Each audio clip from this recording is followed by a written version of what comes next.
Bonjour à tous les amis, c'est Yota, j'espère que vous allez tous très bien. On se retrouve aujourd'hui pour un point météo, ça faisait longtemps que j'en avais pas fait un. Un point météo concernant la situation de la fin de semaine qui s'annonce assez explosive avec deux possibles tempêtes qui pourraient frapper la France. Donc on va voir cette situation en détail, on va vraiment essayer de tout analyser. Alors bien sûr, c'est un premier point sur cette situation, j'en ferai sûrement d'autres. Par exemple, demain, je pense que je ferai un point sur cette situation à nouveau. Je vais également faire un point sur le possible cyclone qui pourrait frapper l'île Maurice, parce que oui, malheureusement, il y a encore un cyclone qui pourrait donc frapper l'île Maurice. Donc, durant la semaine, je pense que j'en ferai un point sur ce petit cyclone qui est en train de se développer. Mais pour l'instant, on va surtout s'attarder sur la situation européenne. Parce que oui, ça y est, depuis le 3 novembre, donc depuis la tempête Domingos, même depuis la tempête Federico à la limite, on n'avait plus vraiment de zonal, on n'avait plus eu de situation tempétueuse en France. Eh bien, ces choses révoluent, j'ai envie de dire, puisque ça y est, en ce 19 février 2024, on a le premier risque de tempête, le premier vrai risque tempétueux de l'année, avec deux dépressions qui vont balayer la France d'ouest en est, et même qui vont balayer quasiment l'ensemble de l'Europe. Alors je vais commencer par vous montrer un petit peu l'image satellite, puisque vous allez voir que c'est un petit peu de là que tout va partir. On a une énorme, mais alors quand je vous dis une énorme, c'est elle est vraiment gigantesque, vous la voyez de toute façon à l'écran, une dépression absolument gigantesque qui s'est formée hier soir au large du Canada. Cette dépression est remontée vers le nord et en fait c'est de cette dépression que tout va partir. C'est vraiment de cette dépression que toute l'instabilité qui va nous concerner pour la fin de semaine va partir. C'est vraiment elle l'élément clé, c'est l'élément déclencheur, cette grosse dépression gigantesque qui circule donc actuellement un poil au sud du Groenland. Donc c'est grâce à cette dépression que l'on va avoir les deux risques tempétueux. Cette dépression, on la voit d'ailleurs juste ici, sur le modèle CEP. Alors je précise qu'actuellement je n'utilise pas le modèle CEP classique, mais j'utilise le run de contrôle. Alors le run de contrôle, c'est un modèle CEP un petit peu alternatif du modèle CEP de base. Mais en fait, j'ai pas pu faire le point météo sur le modèle CEP de base puisque la mise à jour n'est pas encore faite. Enfin, il n'y a pas encore le run. Le run n'est pas à jour.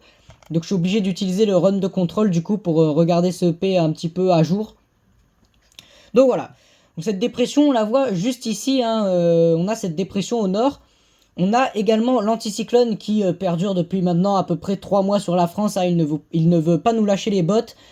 Mais du coup, vous vous en doutez bien, ça y est, cet anticyclone, il va enfin nous lâcher avec ce système dépressionnaire qui va se former. Donc on a la dépression au nord, on a l'anticyclone positionné sur l'océan Atlantique au sud.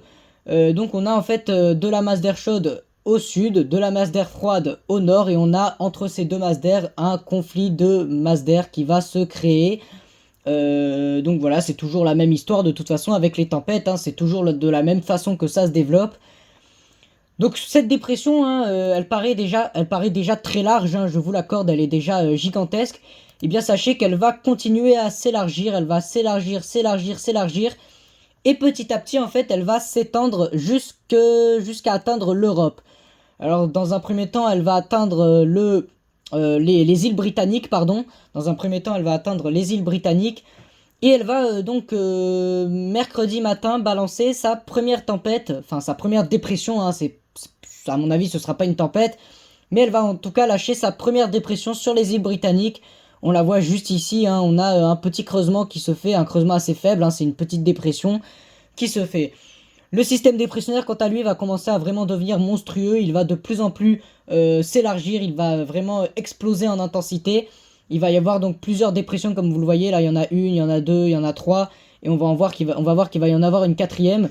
On va avoir donc plusieurs dépressions qui vont tournicoter les unes autour des autres, c'est de toute façon la définition même d'un système dépressionnaire, c'est plusieurs dépressions qui tournicotent les unes autour des autres. Ce système dépressionnaire va continuer à s'élargir et au bout d'un moment il va commencer à totalement aplatir l'anticyclone et donc laisser le passage aux dépressions vers l'Europe. Ce système dépressionnaire sera bien évidemment accompagné, vous en doutez bien, du courant de jet. Alors le courant de jet, je rappelle, c'est le courant qui pousse les dépressions vers l'Europe. Et donc ce courant de jet, vous voyez qu'il va être, très puissant, mais vraiment très puissant pour le coup. On va avoir un courant de jet qui va souffler à jusqu'à 350 km/h en altitude. Donc, et ce courant de jet sera tout simplement, comme vous le voyez là, avec les petites flèches, il sera braqué pile poil sur la France. Il sera vraiment braqué sur la France et également donc sur les îles britanniques. Donc c'est vraiment la France, les îles britanniques et l'Allemagne, la Belgique, hein, un petit peu tous ces pays hein, de l'Europe de l'Ouest qui vont être concernés par cette instabilité. Le courant de jet, le jet stream, va donc finalement au bout d'un moment atteindre la France, et donc ce qui fait que le système dépressionnaire va également quant à lui atteindre la France. À l'avant de ce système dépressionnaire, on va avoir une petite ondulation des vents qui va se créer. On va avoir dans ce conflit de masse d'air un creusement dépressionnaire qui va se faire. Alors ce creusement dépressionnaire, jusqu'à hier, il n'était pas vu, il n'était pas du tout prévu. Et bien depuis ce matin, il est prévu par les modèles, notamment le modèle CEP, qui voit donc, comme vous le voyez juste ici, un creusement dépressionnaire qui se ferait. Alors c'est assez intéressant du coup hein, de voir ce creusement dépressionnaire, puisqu'il n'était pas prévu jusqu'hier. Et donc ce creusement dépressionnaire pourrait donner, comme vous le voyez ici, hein, il explose assez rapidement. On a des isobars qui sont très resserrés au sud de la dépression. Cette première dépression pourrait donner lieu à la première tempête, la première des deux. Donc cette dépression, alors les rafales ne sont pas encore vraiment, c'est assez incertain hein, au niveau des rafales de vent. On pourrait attendre jusqu'à 100 km/h dans les terres, donc on serait vraiment sur une tempête hein, littéralement. Mais bon, est-ce qu'on aura vraiment 100 km/h? Est-ce qu'on aura peut-être pas plus? Est-ce qu'on aura peut-être pas moins? Pour l'instant, il est encore trop tôt, sachant que cette dépression vient d'apparaître sur les modèles ce matin. C'est vraiment trop tôt pour en parler, hein, des valeurs de vent qu'on pourrait atteindre en dessous. Tout ce qu'il faut savoir, c'est que ce sera surtout la moitié nord qui sera concernée par celle-ci. Hein. Je pense aux Hauts-de-France, aux Côtes de la Manche, à la Bretagne. C'est vraiment ces régions-là qui seront les plus touchées par cette possible dépression, et également la région parisienne hein, qui pourrait être heurtée. Qui pourrait être frappée, pardon. Cette dépression par la suite va petit à petit s'évacuer, elle va continuer d'ailleurs à se creuser, hein. Là elle sera véritablement une tempête, et elle va continuer donc à se développer et va commencer à s'évacuer vers l'Europe de l'Est. Et à l'arrière de cette dépression, donc, on va toujours avoir le système dépressionnaire qui sera toujours braqué vers la France, avec des rafales de vent toujours sur une surface absolument gigantesque, des rafales de vent toujours puissantes soufflant à 100-110 km/h. Eh bien, à l'arrière de cette première dépression, on va avoir un ciel de traîne. Et c'est ça qui va être particulièrement intéressant avec cette première dépression. C'est ce ciel de traîne qu'on va retrouver à l'arrière de celle-ci. Alors, le ciel de traîne, c'est quoi? C'est un ensemble d'averses, c'est un regroupement d'averses à l'arrière d'une dépression. Et ce regroupement d'averses, il va tout simplement donc arriver en France, et il va donner lieu donc à des averses qui seront à caractère orageux, parce qu'il y aura de l'énergie orageuse, donc cette énergie orageuse que l'on appelle le CAPE. Cette énergie sera assez élevée, puisqu'on pourra atteindre des paramètres de CAPE à 1000, voire même localement 1200 de CAPE. Donc on aura de toute évidence des averses orageuses, peut-être même gréligènes et peut-être même neigeuses, hein, pourquoi pas, parce que je rappelle que cette masse d'air, je rappelle que cette dépression va descendre tout droit du Groenland, hein. D'ailleurs, comme je vous l'ai montré, elle est actuellement à peu près sur le Groenland. Donc forcément, ça va nous apporter de l'air assez frais hein, au passage de celle-ci. On aurait des températures aux alentours des 10 degrés hein, en après-midi, 10-15 degrés dans l'après-midi. Donc vous voyez qu'il va faire quand même assez froid. Et on pourra avoir des averses de grésil et des averses donc orageuses, surtout, qui vont balayer la France. Ce ciel de traîne, il va balayer à peu près toute la France. Hein. Je vais vous le montrer avec les précipitations. On le voit donc juste ici. Alors là, on a le bras de la tempête qui passe, hein, comme d'habitude, avec des précipitations assez soutenues. Et à l'arrière, donc, comme vous le voyez juste ici, on a le ciel de traîne. Alors le ciel de traîne, dans un premier temps, qui va rester sur les côtes avec des orages assez puissants quand même. Hein. Et puis, dans un second temps, comme vous le voyez sur cette image-là, le ciel de traîne va gagner absolument tout le territoire français. Il sera très intense, hein, ce ciel de traîne. C'est pour ça que c'est vraiment la chose que je surveille le plus hein, sur cette situation tempétueuse. c'est le ciel de traîne parce que les averses qui vont composer ce ciel de traîne pourraient être venteuses avec des rafales pouvant aller jusqu'à 80, 90, localement 100 km/h dans les terres, hein, de ce qui est prévu pour le moment. Donc ces averses orageuses seront à suivre de très très près.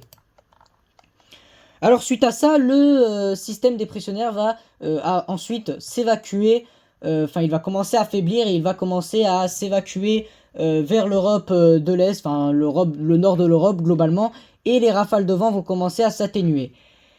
L'anticyclone quant à lui est toujours positionné au niveau des Açores, hein, il est toujours très bien positionné, il a une forme assez ronde et donc à l'arrière de cet anticyclone, on va avoir une seconde dépression qui va être également poussée par un courant de jet assez puissant. Cette seconde dépression, elle est vue par les modèles depuis maintenant 3 jours, à l'inverse de la première qui est vue depuis pas très longtemps. Et cette seconde dépression va tout simplement, un petit peu comme l'avait fait Domingos le 3 novembre, elle va passer par-dessus l'anticyclone et elle devrait retomber sur la France. Alors la puissance de cette dépression est encore à confirmer, hein, sur les modèles ça diverge un petit peu, certains modèles voient du 100 km/h sur les côtes, d'autres modèles comme GFS voient du 160 sur les côtes, donc bon pour l'instant cette dépression elle est très très incertaine, c'est pour ça que j'en reparlerai dans le point météo que je ferai probablement demain, hein, ou après-demain, on en reparlera bien évidemment. Mais voilà, en tout cas, cette seconde dépression est à suivre de très très près également. Vous voyez qu'elle a un creusement également assez beau, même si elle est un petit peu plate. Mais on pourrait atteindre, par exemple là de ce que je vois là, on pourrait atteindre des valeurs de vent tempétueuses, hein, rien que sur cette modélisation de CEP. Donc ça va être à suivre de très très près. Donc on a ici les paramètres de Cape, donc on voit les paramètres de Cape qui sont à 1100, 1200 de Cape, qui vont gagner un petit peu toute la France. Et donc vous voyez qu'on a des paramètres de Cape très élevés, donc vous voyez hein, effectivement qu'on pourrait avoir des orages assez intenses hein, dans ce ciel de traîne hein, qui va durer à peu près 24 heures. Donc voilà, c'est pour ça que je vous en parle depuis tout à l'heure hein, de ces averses qui pourraient être très intéressantes hein, avec peut-être de la grêle. Donc on la voit ici, hein, cette première dépression, hein, on a du 90 localement 100 dans les terres. Cette première dépression qui est juste ici, hein, on a après le ciel de traîne à l'arrière qui arrive avec des vents toujours très intenses. Et ensuite on a la tempête, hein, la deuxième tempête qui arrive à l'arrière juste ici. Et qui reste à confirmer, hein, par contre celle-ci reste à confirmer comme je vous l'ai dit tout à l'heure. Mais donc voilà, hein, alors globalement je vais faire un petit résumé de cette situation parce que pour le moment je ne peux pas vous en dire plus, hein, honnêtement il y a rien à redire hein, honnêtement pour le moment. Pour conclure ce point météo, donc on va avoir une première dépression qui va arriver sur la France. Cette première dépression pourrait souffler en tempête, notamment dans les terres, hein, où ça soufflera assez violemment.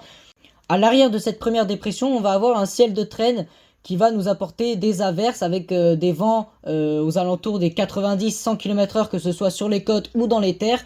Ces averses seront parfois orageuses.